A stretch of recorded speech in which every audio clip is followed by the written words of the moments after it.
शंकर में मंदिर में जाकर हम भगवान शंकर को जल चढ़ाएं तो खड़े होकर चढ़ाएं कि बैठ कर चढ़ाएं। अब दो तरह का शिवलिंग है और खड़े होने का भी तरीका होता है। दोनों चरण बराबर में रखकर कभी भी शंकर भगवान के शिवलिंग का स्नान नहीं कराया जाता।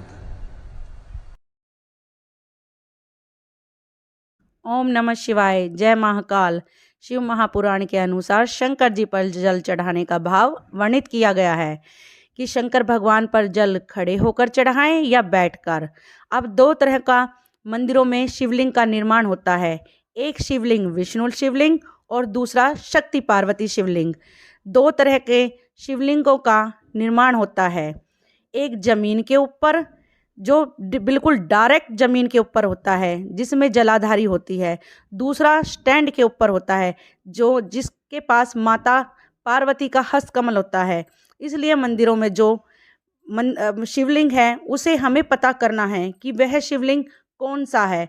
हमें बैठकर चढ़ाना है उस पर या खड़े होकर। इस कथा के माध्यम से पता चलता है कि हमें बैठकर या खड़े होकर जल चढ़ाना चाहिए जिससे हमें हमारे फल की प्राप्ति हो सके।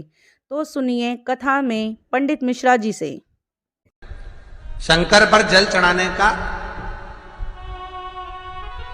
जो भाव वर्णित किया जाता है कि हम शंकर को मंदिर में जाकर जल चढ़ाते हैं तो खड़े खड़े चढ़ाएं कि बैठकर चढ़ाएं।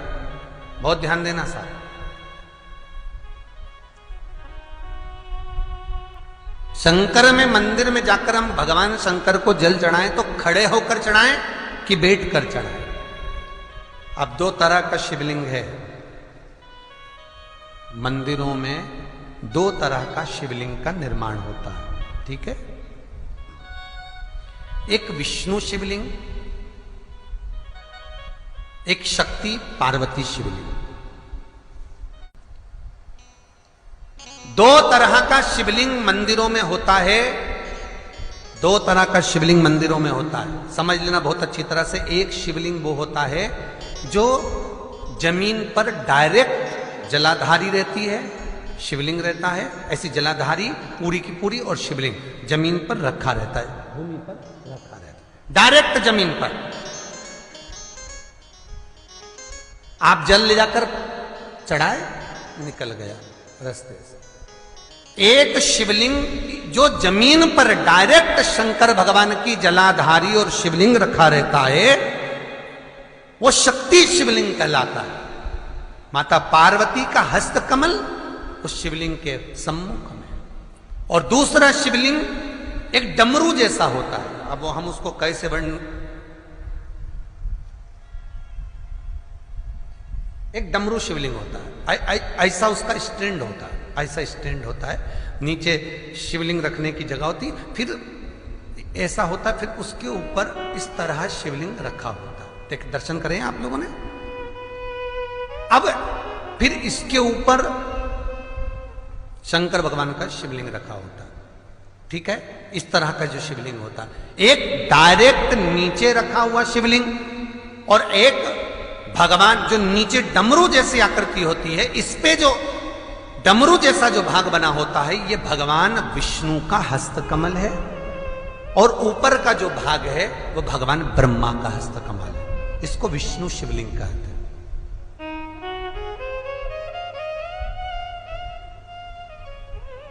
इसको हरीश्वर महादेव भी कहा जाता है। कौन सा महादेव कहते हैं? हरि सर्वेश्वर महादेव। हरीश्वर महादेव भी कहते हैं, हरि सर्वेश्वर भी कहते हैं।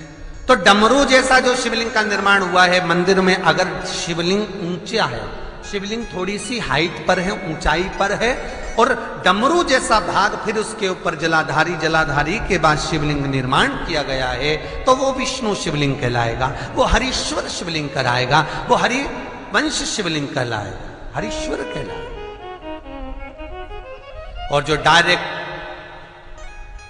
सीधे जो रखा हुआ है, 12 ज्योतिर्लिंग के अगर आप दर्शन करेंगे तो कहीं पर भी आपको विष्णु शिवलिंग नहीं मिलेगा, केवल एक नागेश्वर को छोड़कर। कहां पर छोड़कर? जम के बोलिए। केवल एक नागेश्वर। नागेश्वर को छोड़कर बाकी के जितने 12 ज्योतिर्लिंग में शिवलिंग के दर्शन करोगे सब शक्ति शिवलिंग मिलेंगे, सब जमीन पर। आप जितने भी देखेंगे, काशी का देखेंगे, महाकालेश्वर देखेंगे तो डायरेक्ट जमीन पर जलाधारी बनी है महाकाल बाबा की, डायरेक्ट जमीन पर बनी है, कोई ऊंचाई नहीं है, डायरेक्ट जमीन पर, फिर शिवलिंग है। ओमकारेश्वर देख लीजिए, ममलेश्वर देख लीजिए, आप चाहें तो विश्वनाथ देख लीजिए, डायरेक्ट जमीन पर। सोमनाथ देख लीजिए, डायरेक्ट जमीन पर। केदारेश्वर देख लीजिए, डायरेक्ट जमीन पर। भीमाशंकर, वैद्यनाथ, डायरेक्ट। आप वैद्यनाथ जी के लाइव प्रसारण कभी चालू कर देखना, डायरेक्ट जमीन पर, डायरेक्ट। तो जितने भी शिवलिंग हैं सारे के सारे शक्ति शिवलिंग हैं। जो डमरू के भाग पर रखा हुआ है वो हरीश्वर शिवलिंग, विष्णु के हस्त कमल पर जो रखा है, तो शास्त्र कहता है आप शक्ति शिवलिंग का जब जब अभिषेक करें, बहुत ध्यान रखना अपनी जिंदगी में इस प्रसंग को श्रावण के महीने में बहुत ध्यान रखना। आपके आसपास में भी मंदिर हो तो उस पर ध्यान रखना। जो शक्ति शिवलिंग हो उस पर जब भी जल चढ़ाना तो बैठकर चढ़ाना,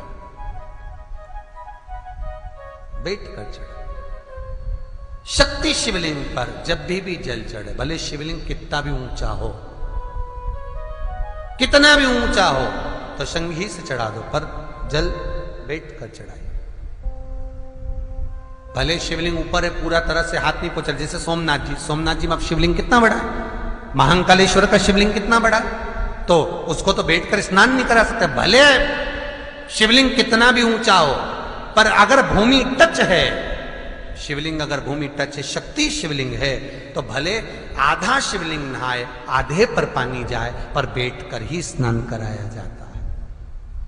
और महाराज यदि हरीश्वर शिवलिंग है, अर्थात भगवान विष्णु के हस्त कमल पर, ब्रह्मा के हस्त कमल पर यदि शिवलिंग है, तो वो शिवलिंग का जब भी स्नान कराएंगे, अभिषेक कराएंगे, पूजन कराएंगे, तो खड़े होकर ही करना है। और खड़े होने का भी तरीका होता है, दोनों चरण बराबर में रखकर कभी भी शंकर भगवान के शिवलिंग का स्नान नहीं कराया जाता।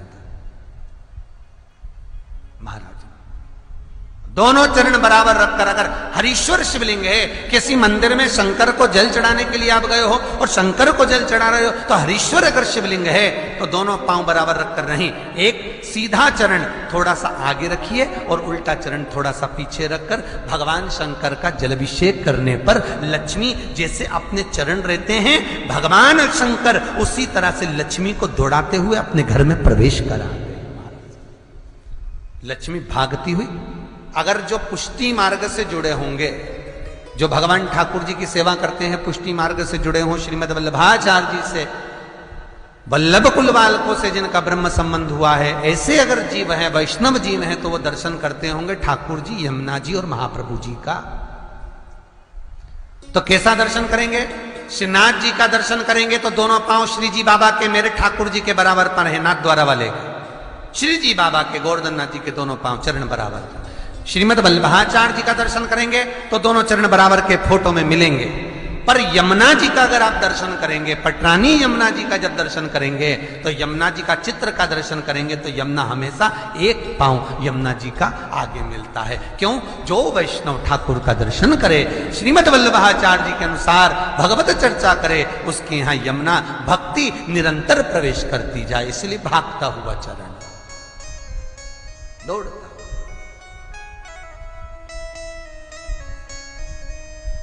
दौड़ता। तो शंकर भगवान का अगर हरीश्वर शिवलिंग है, कहीं शिवलिंग डमरू आकृति पर, अगर ऊंचाई पर है, हरीश्वर है, तो फिर जल खड़े होकर चढ़ाए, चरण आगे पीछे। बहुत ध्यान देना महाराज। हरीश्वर शिवलिंग का वर्णन किया महाराज, बहुत सुंदर बात कही है, बहुत ध्यान से सुनिएगा। शक्ति शिवलिंग के ऊपर जो जलाधारी लगती है, शक्ति शिवलिंग के ऊपर जो जलाधारी लगती है, वो 5 मिनट, 10 मिनट, आधा घंटा रखकर 24 घंटे के लिए हटा सकते हो। शक्ति शिवलिंग के ऊपर जो जलाधारी लगती है वो 15-20 मिनट रखकर, आधा घंटा रखकर आप हटा सकते हो। पर हरीश्वर शिवलिंग के ऊपर भगवान विष्णु के हस्त कमल पर जो शिवलिंग का निर्माण आपको अभी वर्णन किया, अगर वो शिवलिंग है तो उस पर जलाधारी अगर लगी है तो कम से कम 5 घंटा 8 घंटा तो जलाधारी को रखना पड़ेगा ही। बहुत ध्यान दीजिए महाराज, शंकर जी की प्राण प्रतिष्ठा करते समय, शंकर जी की स्थापना करते समय, शंकर जी को प्राण प्रतिष्ठित करते समय एक एक चीज का ध्यान करना पड़ता है कि हमें कैसा शिवलिंग रखना है, कौन सा शिवलिंग रखना है, कैसे स्थापना करना है, किस भाव का होना चाहिए। शंकर के मंदिर में शंकर जी विराजे हैं तो गणेश जी, कार्तिकेय और पार्वती की मुद्रा कैसी होना चाहिए, गणेश जी कौन सी सूंड का होना चाहिए। जब शंकर के मंदिर में हम आराधना कर रहे हैं तो गणेश जी की सूंड किस ओर होना चाहिए, पार्वती की मुद्रा कौन सी होना चाहिए, षडानंद कार्तिकेय की दृष्टि कहां होना चाहिए, ये शंकर जी की प्राण प्रतिष्ठा में देखा जाता है। केवल मूर्ति वाले ने बाजार में मूर्ति बनाकर बेच दी और तुम गए हमें शंकर जी का परिवार दे दो, हमारे मंदिर है छोटा सा, मैं वहां प्रतिष्ठा करना है। तुम बाजार में गए और शंकर जी का परिवार लेकर आ गए, शंकर जी लिया, कार्तिकेय लिया, पार्वती जी लिया, गणेश जी लिया और स्थापना करवा दी पंडित जी से, और बाद में बोली हमको थोड़ी कष्ट हो रहा है, हमको थोड़ी तकलीफ हो रही है, कहीं ये हम जब से लाए इससे तो नहीं हो रही, कहीं इससे तो नहीं, नहीं गलती तुम्हारी है, तुम तो बस गई और लेकर आ गई।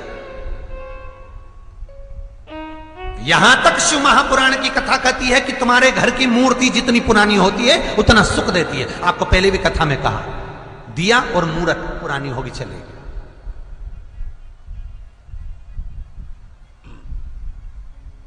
पुरानी एक फैशन चल गया, छोटे से ठाकुर जी नहीं रखूं, बड़े वाले लाऊंगी लड्डू गोपाल, सेवा अच्छे से हो जाएगी, और जो सास के हाथ के वो अब उनको नहीं पूछे तो दुख नहीं होगा, दुख तो होगा। महाराज घर में जेठानी के आने के बाद देवरानी आती है और सास देवरानी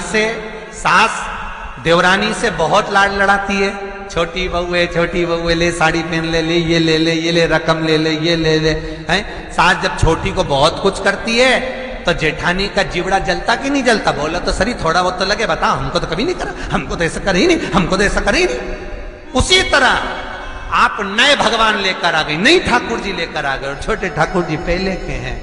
भगवान को लगता है बताओ नए से लाड लड़ा रही, उसको वस्त्र पहना रही, आभूषण पहना रही, मुझे आभूषण तक नहीं, वस्त्र नहीं, जैसे हैं वैसे ही लुढ़क जाते हैं, कौन पहनाए। कोई ने कहा इनको क्यों नहीं पहनाती, छोटे हैं पहनाते नहीं बनता, भाव से पहनाओगे सब पहने। शिव महापुराण की कथा कहती है जितनी मूर्ति छोटी होती है, अंगुष्ठ के आकृति से जितनी मूर्ति छोटी होती चली जाती है उतना सुख प्रदान करती है। जैसे माँ जो होती है ना, घर की जो माँ होती है, अगर गर्भ में बच्चा है, गर्भ में संतान है, और वो शिव जी पर अगर एक लोटा पानी, जैसे शंकर जी पर जल चढ़ाया, थाली में सारे भगवान को निला लिया, गणेश जी, देवी जी, शंकर जी, सारे देवताओं को एक ही थाली में रखकर स्नान कराकर वो शंकर का चढ़ा हुआ जल जब चढ़ाया जाता है, तुलसी जी में ले जाकर लोग डाल देते हैं, उससे जो बच्चा जन्म लेता है उस बच्चे की पत्रिका में काल दोष आ जाता है।